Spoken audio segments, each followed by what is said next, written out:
이리하여 그는 자기 운명의 지배자인 재판관 앞에 서게 된 것입니다. 배심원 여러분, 우리는 자신의 의무를 자각하면서도 죄인 앞에 서는 것이 무서워질 때가 있습니다. 그 인간 때문에 무서워질 때가 있습니다. 그것은 죄인이 동물적 공포를 직감한 순간입니다.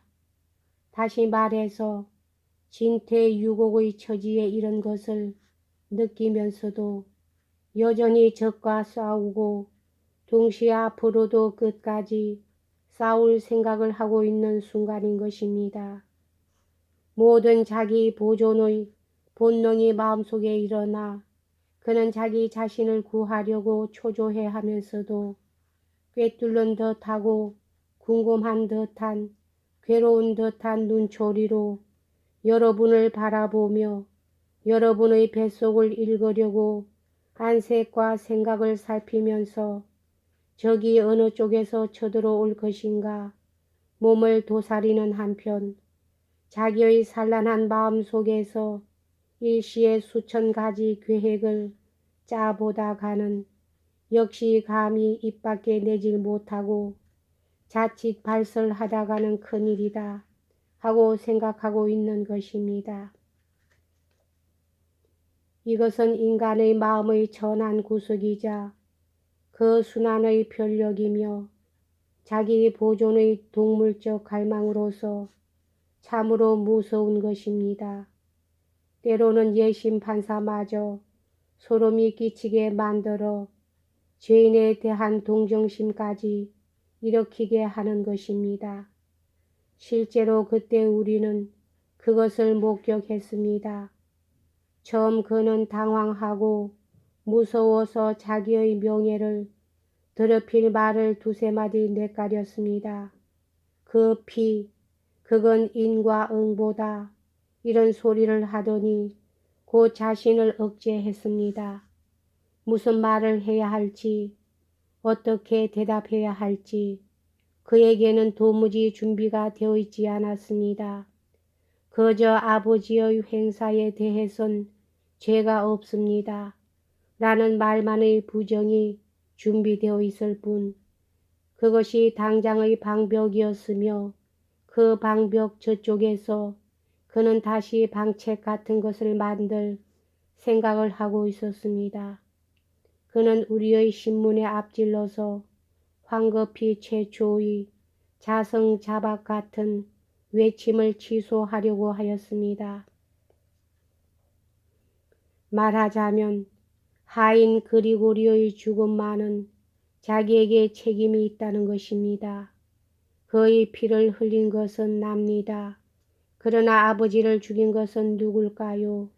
여러분, 누가 죽였을까요?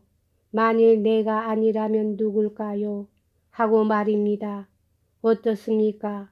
신문하러 간 우리들에게 거꾸로 이렇게 반문하고 있지 않겠습니까? 어떻습니까?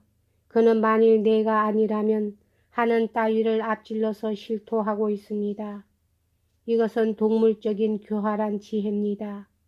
이것은 까라마조프 특유의 단순함과 성급함입니다.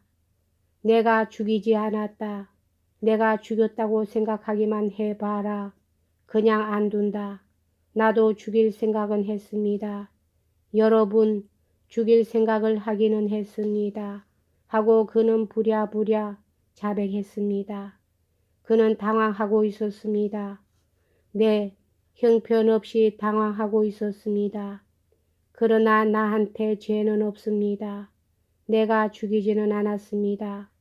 그는 우리에게 양보해서 죽일 생각은 했다고 말했습니다. 그것은 결국 나는 이렇게 아주 정직한 인간이니까 범인이 아니라는 것을 믿어달라는 뜻인 것입니다. 사실 이런 경우 죄인은 어쩌다가 무척 경솔해져서 무심코 무엇을 믿어버리는 수가 있습니다. 그 점을 노려서 판사가 짐짓 예사로운 표정으로 그럼 스메르 자코프가 죽인 것이 아닐까 하고 벼랑간 순진한 질문을 던졌습니다. 그러자 아니나 다를까 예상한 대로 우리가 앞질러서 급소를 눌렀기 때문에 피고는 버럭 화를 냈습니다. 그는 아직 충분한 준비가 되어 있지 않았고 또 스메르 자코프를 들추어 내는데 가장 좋은 기회도 포착하지 못하고 있었던 것입니다.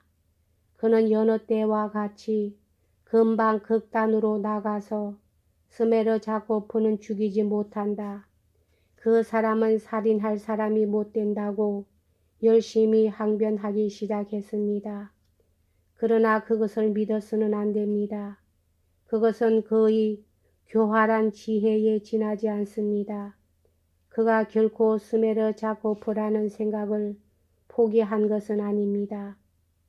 포기하기는커녕 오히려 반대로 다시 한번 끄집어낼 생각이었던 것입니다.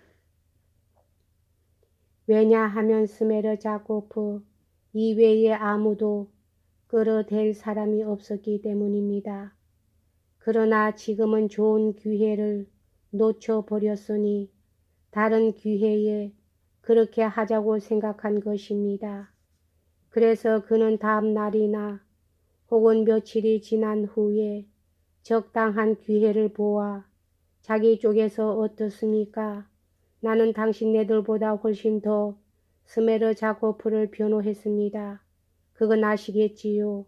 그러나 이제야 나는 그가 죽였다는 것을 확신하게 되었습니다.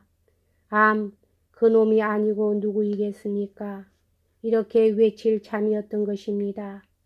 그러나 한참 동안 그는 캄캄하고 초조한 부정의 상태 속에 빠져 있었습니다만 그 동안의 초조와 분노에 못 이겨 자기는 붙인 방의 창문을 들여다보았을 뿐으로 얌전하게 돌아갔느니 어쩌니 하는 참으로 바보 같은 터무니없는 변명을 했습니다. 요컨대 그는 아직 사정을 모르고 있었던 것입니다. 깨어난 그리고리가 어떤 진술을 했는지 모르고 있었던 것입니다. 이윽고 우리는 몸수색에 착수했습니다. 그것은 그를 분개시키기도 하고 힘을 주기도 했습니다. 3,000 루블의 돈이 전부 발견되지 않고 겨우 1,500 루블리만 나타났기 때문입니다. 이제 의심할 여지도 없습니다. 화가 나서 무언의 부정을 계속하고 있는 동안에 그는 처음으로 그야말로 생전 처음으로 문득 부적 주머니 생각이 머리에 떠올랐습니다. 물론 그는 자기의 허구가 부자연스러움을 느끼고 고심했습니다. 어떻게든 더 자연스럽게 보이도록 해서 그럴듯한 한 편의 소설을 짜맞추려고 고심했습니다. 이런 경우 예심의 가장 중요한 임무는 우리들의 가장 주된 일은 피고에게 답변의 준비를 시키는 대신 불리하고 부자연스럽고 모순에 찬 말을 하게끔 기습을 가하는 일입니다. 아주 우연스럽게 느닷없이 무언가 새로운 사실이나 상황을 알려서 그로 하여금 무심코 짓거리게 하는 것이 기묘한 것입니다. 다만 그 사실은 매우 중대한 가치를 지녔으며 더욱이 그때까지 피고가 전혀 예상하지 못한 뜻밖의 것이어야 합니다. 그러한 사실은 이미 준비되어 있었습니다. 그렇습니다. 이미 벌써부터 준비되어 있었습니다. 그것은 다름이 아닙니다. 그 도가 열려 있었다. 그리고 피고는 그리로 달아났다고 주장하는 다시 깨어난 하인 그리고리의 진술이었던 것입니다. 피고는 이 도에 관한 일을 까맣게 잊고 있었습니다. 그리고리가 문이 열려 있는 것을 볼 줄은 꿈에도 생각지 못했던 것입니다. 따라서 그 효과는 놀라웠습니다. 그는 펄쩍 뛰면서 우리들을 향해 스메르자코프가 죽였습니다. 그건 스메르자코프입니다. 하고 외쳤습니다. 이렇게 그는 미리 마련해 둔 가장 귀중한 비장의 무기를 꺼냈습니다만 그것은 참으로 말도 못할 불합리한 형태로 나타난 것입니다. 왜냐하면 스메르자코프는 그가 그리고리를 때려 눕히고 달아난 뒤가 아니면 범행을 저지를 수가 없었기 때문입니다. 그래서 우리가 피고에게 그리고리는 쓰러지기 전에 도가 열려있는 것을 보았고 또 그가 자기 침실에서 나올 때 칸막이 뒤에서 스메르자코프가 신음하고 있는 소리를 들었다고 일러주자 까라마조프는 그만 끽소리도 못하고 말았습니다. 나의 동료로서 명석한 두뇌의 소유자인 존경하는 예심 판사 니콜라이 파르베노비치가 나중에 나한테 들려준 얘기입니다만 그는 그 순간 눈물이 나도록 피고가 측은해졌었다고 합니다. 이 무렵 피고는 사태를 만회할 생각으로 그 요란스런 부적 주머니 얘기를 부랴부랴 꺼냈던 것입니다. 그럼 하는 수 없으니 이 이야기를 한번 들어보십시오 하고 말입니다. 여기까지 하겠습니다.